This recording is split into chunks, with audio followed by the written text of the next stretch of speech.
এই যে আমি রুটি মেকারে রুটি বানাচ্ছি। কিছুদিন আগে তো আপনাদের বলেছিলাম যে আমি রুটি মেকার কিনে আনছি। তো এখন রুটি মেকারে রুটি বানিয়ে আপনাদের রিভিউ দিচ্ছি যে রুটি মেকারের রুটি আসলেই ভালো হয় কিনা আমরা অনলাইনে যেমনটা দেখি। তো চলেন এই রুটিটা বানাই। আমি প্রথমে খামি করে নিয়েছি, গোল করে নিয়েছি। তারপর এখানে রুটির এই খামিটা আমি মাঝখানে রাখলাম।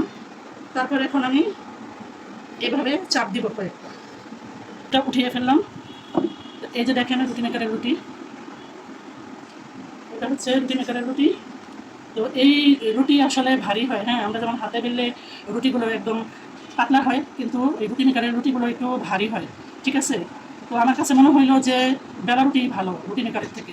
তো এখন এই ভারী রুটি তো আর খাওয়া যায় না। এই জন্য আমি এভাবে হাতে চেপে চেপে আমি রুটিগুলোকে পাতলা করে নিচ্ছি। ভারী রুটি এভাবে হাতে চেপে চেপে একটু বড় করে নিচ্ছি আর একটু পাতলা করে নিচ্ছি। তো এর থেকে আমি মনে করি বেলা রুটি ভালো, হাতে বেলা রুটি ভালো রুটি মেকার থেকে। হ্যাঁ, আসলে অনলাইনে দেখা যায় কত সুন্দর রুটি, কত ভালো, কিন্তু বাস্তবে ব্যবহার করলে বোঝা যায় আসলেই কতটা ভালো। আর অনলাইনে তো ভালো বলবেই, ভালো ওরা দেখাবেই একটা প্রোডাক্ট সেল করার জন্য, কিন্তু বাস্তবে আসলে বোঝা যায় হ্যাঁ ভালো নাকি খারাপ। তো রুটি মেকার কিনে আমার যে অভিজ্ঞতা হলো আপনাদের সাথে শেয়ার করলাম। তো আপনাদের বলবো যারা চিকন পাতলা রুটি খান তারা রুটি মেকার কিনে টাকা নষ্ট করবেন না। ধন্যবাদ, ভালো থাকবেন।